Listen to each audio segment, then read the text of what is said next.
Hello, welcome to another watercolour demo.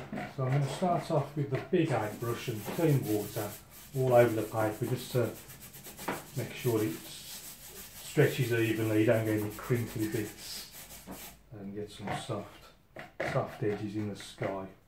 So let's start with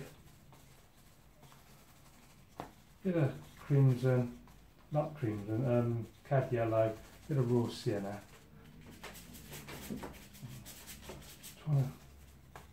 Just trying something a little bit different with this one, I think. A bit of burnt umber in there. Need a bit more water, I think.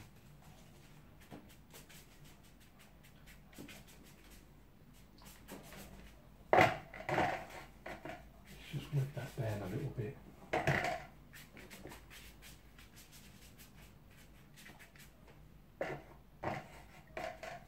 Bit more water. Just trying to lighten that a little bit. Bit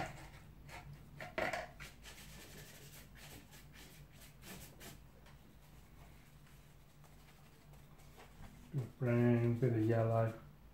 Let's try that again. In the brush.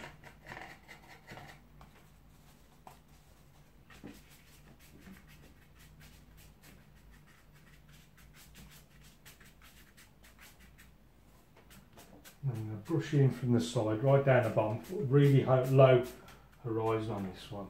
Trying to create some sort of atmospheric piece. It's slightly higher.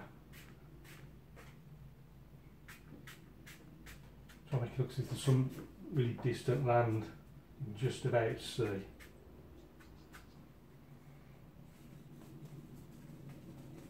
More brown, a bit more yellow. It's just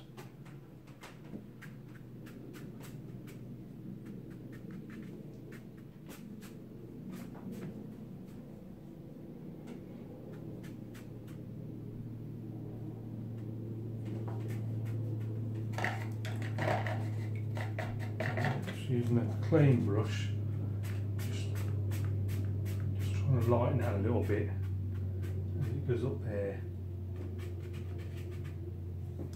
Clean the brush again. I just want to try and lighten it if I can. Take a little bit of that out.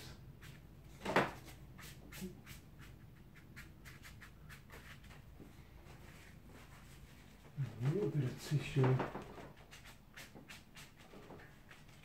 A little bit of cloud. White cloud up there. Watch that water soaking, drifting up from the bottom. I'm just going to take that out with a tissue. Don't want that drifting up. A few little clouds up there.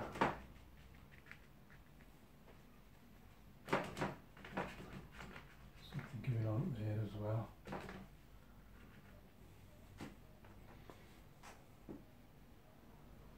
So they're up there and there. Now paper stretched a little bit, so I just want it flat against the board again, so I'm just refixing it with these clips, pulling it tight against the piece of plywood I've got here on the easel. Right, and just need to try and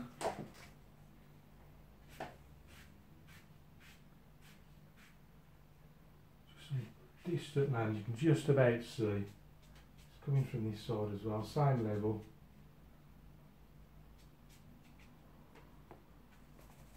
It's getting a little bit darker, raw sienna. Cad yellow. Let's get that in a little bit darker, a bit more stronger.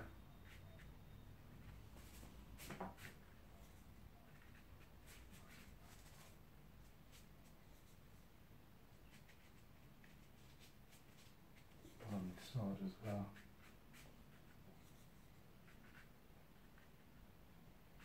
And it's just going to be a little bit of water. I want to get a nice contrast. I want it's quite dark down the bottom.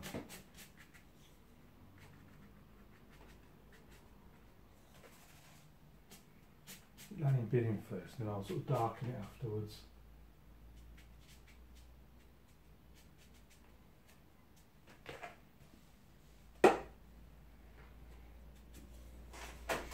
So what I'm going to do, I'm going to block a tree line along here. So I'm going to use a bit of brown, a bit of blue, quite a dark mix. Now I'm going to say like a tree line across there. Again, I want this quite dark below it as well.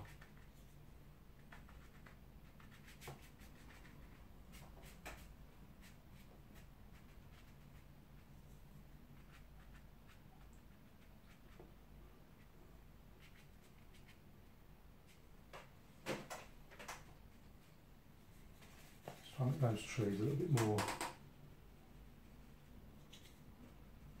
like trees.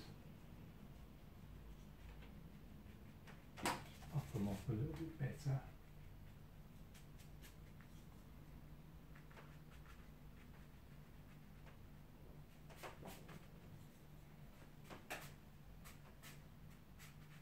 Just get a little bit dark on that side.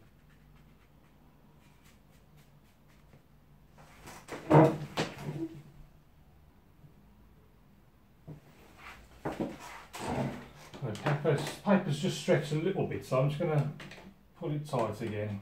I just want to get it flat against there. I just want to try and make this bottom just a little bit darker, just to get a real good contrast with the light areas of the sky. Very brief.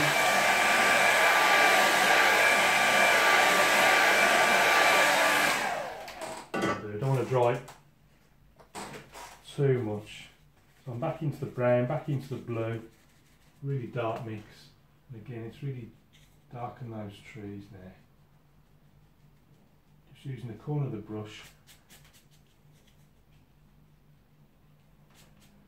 Just brush this down. Let's get that.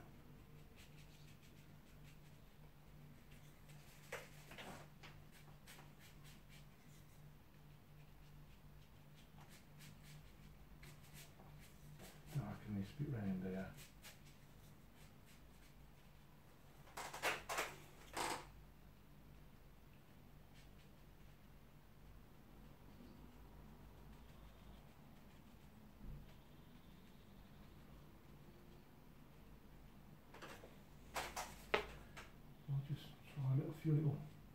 Imagine like some trees or something along there, just flicking it up with the brush, a few little trees. You know, I think I'm going to call that one. I'm going to leave it like that, I think. It was just an exercise in light and darks, so I might just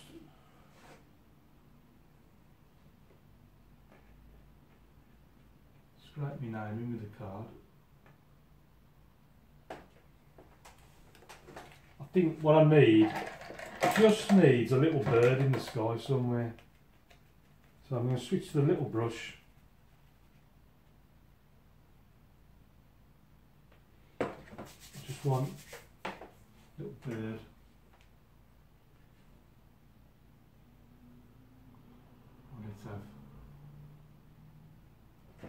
Let's have 3 of them just there.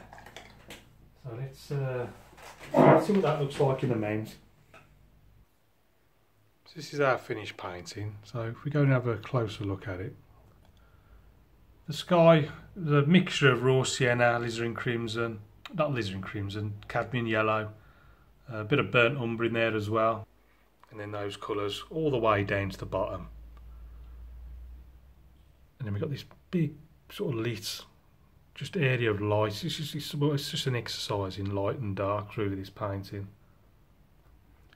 I used a damp brush plus a tissue as well to try and remove some of the paint to preserve this really sort of lit lighter area. You can see some of the tissue there going into the brown, create a few clouds and a bit of texture in the sky. And then the most distant land put in, while it was very, very light in tone, just gives the impression that there's just something there right in the distance. And then coming forward, a little bit stronger, a bit more on this side. Again, not very, very light. And then obviously you save your strongest tones for the foreground. That's sort of also put the darkest. So to keep that sort of sense of grand scale. I wanted these trees really, really small. Just used the corner of the height brush just to pop those in. Did it a couple of times, sort of dry, almost sort of half dried it, and then put them in again just to get it really dark.